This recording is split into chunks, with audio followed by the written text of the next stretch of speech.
Bu çörəyin qoxusu hələ də yaddaşımdadır. Nazik yayılardı. Anamın əlləri ilə nəfəs alardı sanki.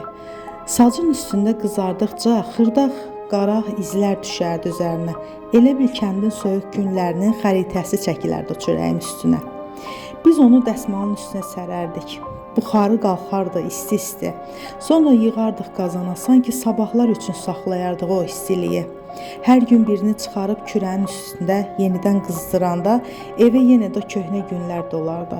Şorla, yağla yeyəndə dadı sadəcə yemək olmazdı, uşaqlığımızın özü idi.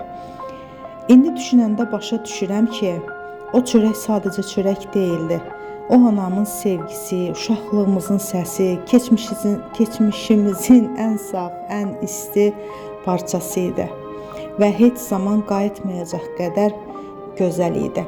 Kəndin yağışlı günləri, torpağın qoxusu, ağacların altında gizlənib qoşavalı fındıq yığmağımız, əllərimiz üşüyərdi. Amma ürəyimiz isti olardı.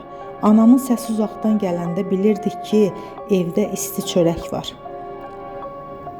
Hər kəsin valideynin ömrü uzun olsun.